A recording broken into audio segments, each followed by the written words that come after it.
आलेले आहेत, कापसे पैठणी या ठिकाणी आलेले आहेत आणि कापसे पैठणीला त्यांनी गौशाळेला भेट दिली. कापसे पैठणीचं त्यांनी पूर्ण परिसर बरोबर मोठं आंदोलन आणि कापसे पैठणीला भेट देणं. भाऊ नमस्कार, आपलं SNN चॅनलवरती स्वागत आहे. आज आपलं येवला शहरामध्ये एक मोठं आंदोलन शेतकऱ्याच्या बाबतीमध्ये, काय सांगणार याच्यावरती? कांदा आणि मक्याच्या बाबतीत तुम्हाला माहीत आहे, नाफेडचा मका चांदवडला कसा जातं, म्हणजे मक्याले सुद्धा पाय फुटलेले आहे. अशी एक व्यवस्था आहे. त्या संदर्भात मी पणन संचालकासोबत बोललो, ते 2 दिवसात कारवाई करते म्हणून त्यांनी सांगितलं आहे. आणि कांद्याच्या बाबतीत तर अतिशय उदासीन आहे. केंद्र सरकारही उदासीन आहे, महाराष्ट्र सरकार पण उदासीन आहे. साध्या साध्या गोष्टी जरी करून ठेवल्या असत्या, किमान स्टोरेज जरी वाढवलं असतं, तरी कांदा उत्पादक शेतकरी बऱ्यापैकी आम्ही पाहतो का त्याला आधार भेटला असता. ते स्टोरेज इथं निर्माण केले नाही. दुसरी गोष्ट, कांदा विकायचा कुठं ही साधी गोष्ट आहे का, सगळं APMCत विकण्याचा जरी प्रयत्न झाला असता, जे खरेदी करण्याचा, नाफेड जे खरेदी करतं ते पण APMCच्या बाहेर खरेदी करतं, म्हणजे त्याच्यात किती पैसे तुम्ही कमवायचे, कोणाकोणाचे हात ओले होतं हे त्याच्यातून स्पष्ट दिसते. लहान लहान गोष्टी आहे. म्हणजे एक आधारभूत किंमत ठरवल्यानंतर मध्य प्रदेश ज्या पद्धतीनं भावांतर योजना करतं, समजा आपण 2000 रुपये भाव ठरवले आणि कांदा जर 1200 जात असेल तर 600 रुपये द्या. त्याला स्थिर देण्याचं काम जगाच्या पाठीवर सगळेच देश असे करतातच. कारण त्याला भावाचा हमी पाहिजे, भावाचं संरक्षण पाहिजे. आणि शेतकऱ्याला भावाला संरक्षण न भेटल्यामुळं तो मरतं. ज्या पद्धतीनं अमेरिकेनं तिथल्या शेतकऱ्यासाठी मोदी साहेबावर दबाव आणून काही डील तिथं केली, ती मग आम्हाला का करता आली नाही? वास्तविक पाहता अमेरिका हा 1.5% फक्त शेतकऱ्यावर अवलंबून आहे आणि फार मोठं तिथं संख्या शेतकऱ्याची नाही आहे. पण त्या 1.5% लोकांनासुद्धा संरक्षण देण्याचं काम अमेरिका करतं. आम्ही 50 ते 45% आमचं आहे. म्हणजे एकंदरीत आपण जर बजेटमध्ये आपला हिस्सा 18 ते 90% आपण जातो आहे. आणि मतदारामध्ये आमची टक्केवारी शेतकऱ्याची जास्त असल्यावरही हा गृहीत न धरता आपण अमेरिकेतला कापूस आणला, अमेरिकेतला मका आणणार, अमेरिकेतलं सोयाबीन आणणार आणि आता दूध पदार्थ पण आणणार. म्हणजे मग तुम्ही संरक्षण देण्याच्याऐवजी तुम्ही तर खड्ड्यात टाकण्याचा प्रयत्न करताय. कांद्याचं तेच झालं. आज कांदा परदेशात 60 ते 70, 80 रुपये किलोनं जातं आणि आपल्याला ते इथल्या शेतकऱ्याला 10 रुपये किलोनं पण विकता येत नाही आहे. ही जी फसगत आहे, जिथं भाव आहे तिथं विकू द्यायचं नाही आणि इथं भाव वाढले तर पुन्हा कांदा आयात करायचं, ही जी भूमिका आहे, दोनही एकूण मारायचं. भाव वाढू द्यायचे नाही आणि वाढलेले भाव पाळण्याचे.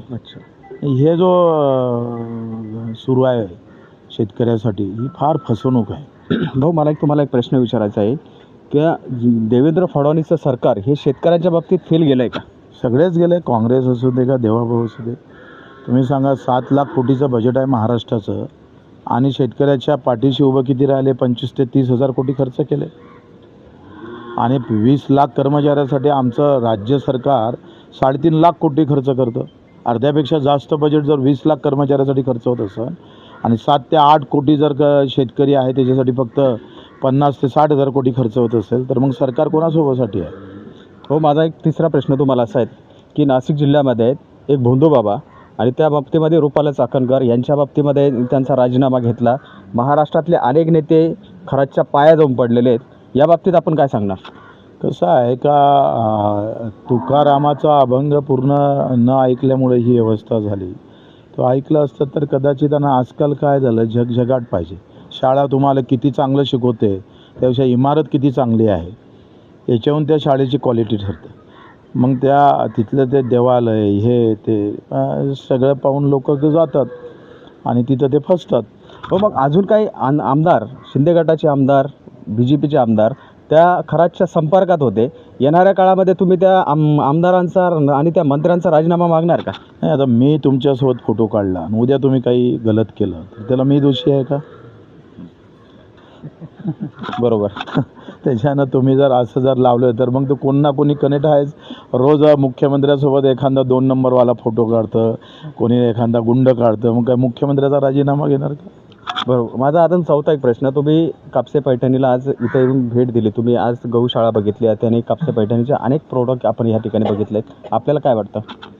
मला वाटतं संस्कृतीला धरून आहे आणि भारत हाच आहे. भारत जे आहे तो ते म्हणतं ना उगाच हिंदुत्व आणण्याचं आणि जोऱ्यानं जय श्रीराम करणारे लोक आणि हिंदुत्वाचं गाजर पिटवणारे लोक गल्लोगल्ली रस्त्यावर दिसतं.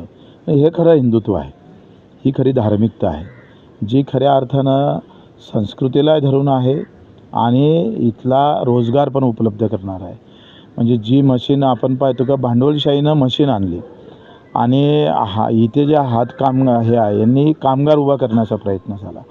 तुम्ही भांडवलशाहीमध्ये तुम्ही मोठ्या मोठ्या कंपन्या कुठेही फिरा, त्यांची राहण्याची व्यवस्था झाली का, त्यांची जेवणाची व्यवस्था झाली का, ती भांडवलशाही आहे.